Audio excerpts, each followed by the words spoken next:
In this video, we'll share how to make a thumbnail for YouTube that actually gets clicked. We'll go step by step through the process using the best free YouTube thumbnail maker app right now so that you can create a click-worthy thumbnail in no time. So the tool that we're using in this video is Adobe Express. It's amazing, it's free. There is a paid option as well to unlock all the functionality, but hey, you can also get away with the free one. Now, if you're already using another tool like Canva or Snapper, both of those are great as well, then you can follow along with what I'm doing. Obviously, you're going to be clicking in different places, but the process is going to be the same. So you want to go ahead and sign up with a free account or sign in if you already have one. So I'm signed in. You can see I am on the free account because it's offering for me to upgrade to premium here. But straight away across this top menu bar here, we can see some of the different things that you can create. If we scroll across here, then you can see we've got YouTube thumbnail. And when you mouse over this, we've got two options. We can start a new design from scratch, or we can go through and we can browse through some templates that are in here for us to use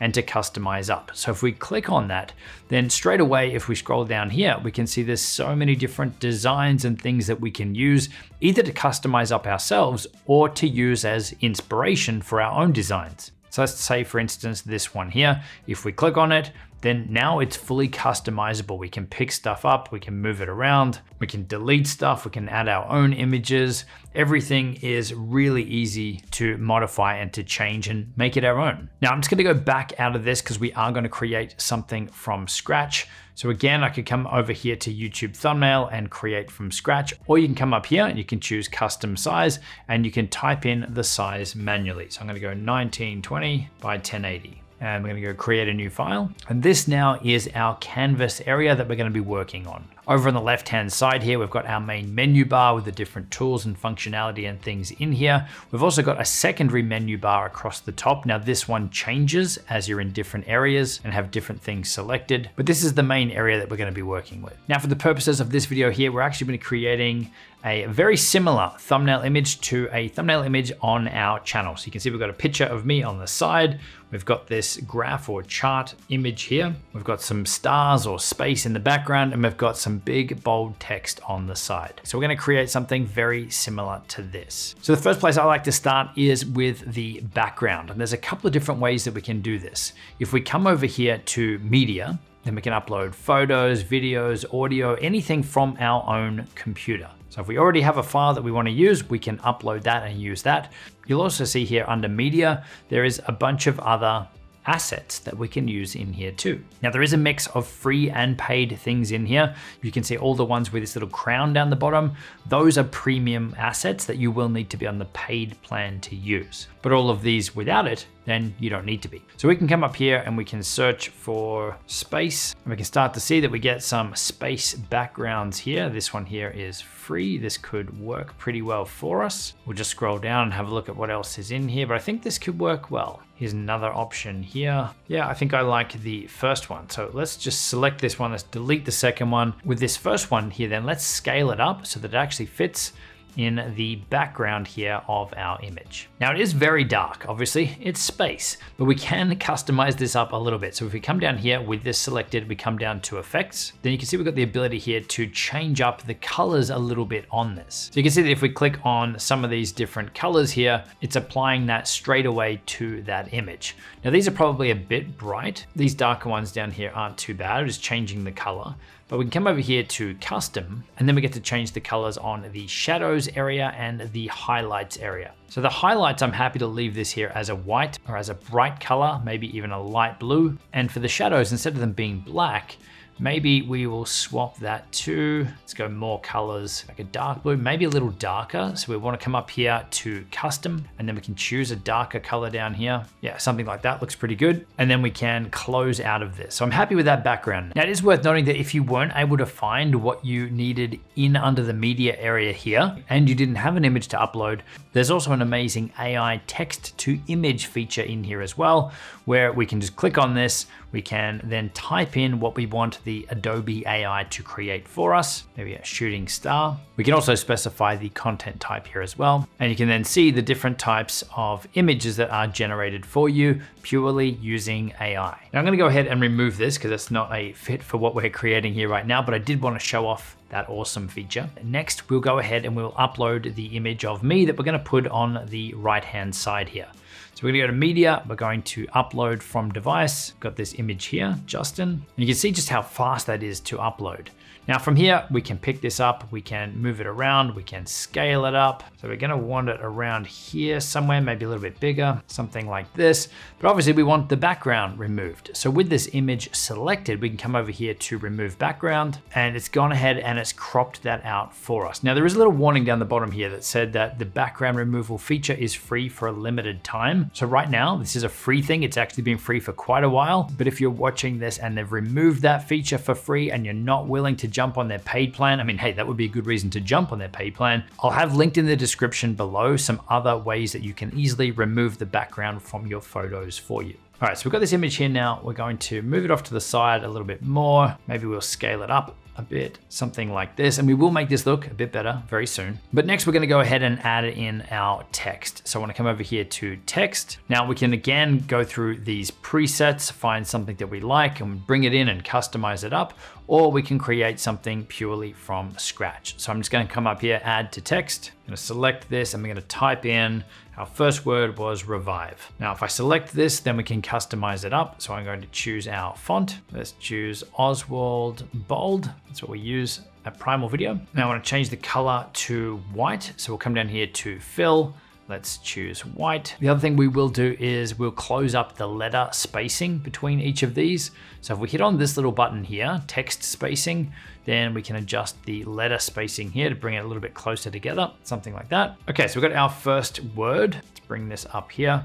Now to save us creating this again from scratch, we can duplicate it. So we can just right click on it and choose duplicate, and we have another exact replica of it. So our next one here is going to be dead. Let's duplicate this again, channel. And for this, we really want the word dead to stand out. So let's make this much bigger. So we could just select it and we could increase it manually here. We could type in the amount. Let's say that we want it around maybe 300. Let's see what that looks like. Or we can just come over here and use these little controls here on the side of the box and drag it up to where we want it. Maybe something like that. Now for this word, we're gonna change the color on it so that it stands out. And for this, I'm gonna pick a blue like our Primal Video blue. And then let's move these around a little bit. Okay, something like that. Now if we preview our original YouTube thumbnail here, I've used a different image, but it's not a problem. We can see that we've had this line chart graph thing here. Also, we've got like a lens flare or a bright spot here that's been added. And we've also got these extra circles down the bottom here, just as an extra graphic element. So we'll go ahead and add those now. So we're gonna create that line graph thing here next. We come over here to elements, and then there's a few different ways that we could do this, but I'm gonna go to shapes. Now we could just create a rectangle shape, squash it down to the size that we want, or we can come up here and just search for line. And you can see here, we have a graphic here that is a line that if we click on, it's gonna add it straight to our scene, and we can customize this up. So let's change the border to our yellow. Okay, something like that. We can increase the border thickness here, maybe something like that. And then all we need to do is adjust the length of this and the position of it to where we want it. So maybe we'll start at about here.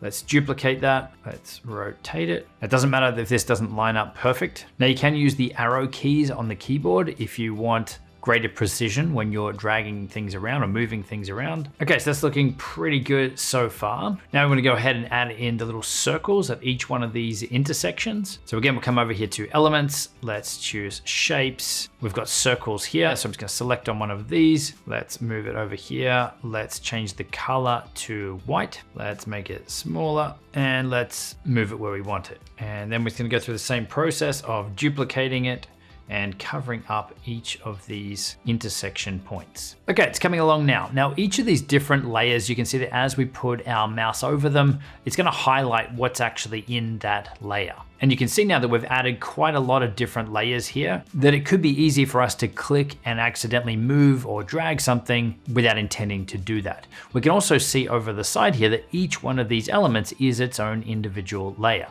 But what we can actually do is group some of these layers together so that they are locked or stuck together. So let's go ahead and just draw out a box around all of these things. And then I want to deselect everything that's not related to this graphic here that we've just made. So I can hold down Shift and I can click on something to deselect it. So I'm going to deselect this text here. and also the background image. So that all that we're left with now that is selected is these yellow lines and the circles. And then I just need to right click and we can choose group. So now we see that all 16 here layers are all grouped into one. So I can just pick this up, I can move it around if we need to, and it just makes it much easier to manage all of the different elements in one place. We can even scale this up and down if we needed to. Okay, so it's coming along now. A few extra little pieces we still need to do. Let's come over here to media, under photos, and let's search for light flare. So we can get that little graphic behind this here. Again, you'll see we've got a mix of premium or paid and free, but something like this one could work really well. So let's pick this one. Now you can see it's brought in the light flare here, but it's also got the black in the background. So with this selected, we can come down here to blend and let's set this to screen. And you can see that's removed that background there for us now. So we can pick this up, we can move it here on top of my finger. Maybe we'll make this a bit smaller. And that's looking pretty good. I mean, we can dial this in further if we'd like. We could select on that lens flare again. We could come down here to adjustments and we could adjust or color correct that lens flare, or that light flare there. So we could adjust the contrast on it just to change up how it actually looks. So something like this could work well. Now the other thing we had in the original was some little circles down the bottom here, just an extra graphic element. I'm gonna come back over here to elements. Let's go to shapes. Let's pick a circle again. Let's switch it to our blue. So we'll change the fill. We can grab this eyedropper here and pick our color blue. And now we just want to scale this down. Let's move it down here. And then we just go through that same process of duplicating again. Now there is a keyboard shortcut, Command D if you're a Mac, or Control D if you're on Windows, that will duplicate that for you. Okay, we got those in. Again, we can select these. We can deselect the background holding down Shift, and we can just group these so that at least they're stuck together. We're not gonna accidentally move them. And then from here, we can move them to where we'd like. Now, the last thing I do here is just tweak the colors normally on the photo so that it pops a bit more. So we can select on that, we can come down here to adjustments, and then you've got your regular color correction tools here. So the first place I like to start is with the warmth slider here. We want to make sure that our white balance was set correct. So we can add a bit more warmth or yellow, orange to it if we need to, or likewise, we can add a bit more blue or cool it down. So that's not too bad. We could then increase the contrast and maybe we'll bump up the saturation a little bit as well. So you don't want to go too much with this, look very sunburned.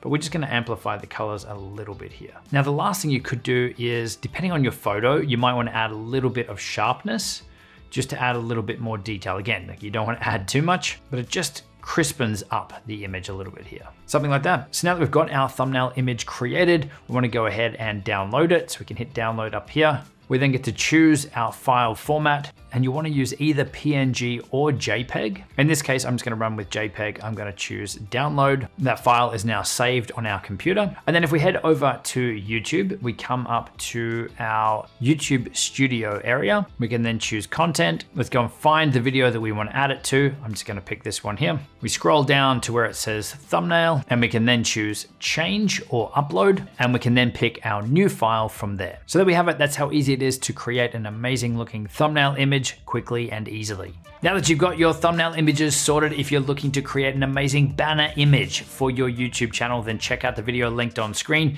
If you want to learn how to get to 1,000 subscribers fast, that video is also on screen. And as always, there's a bunch of resources and tools designed to help you, all linked in the description box below. I'll see you in the next video.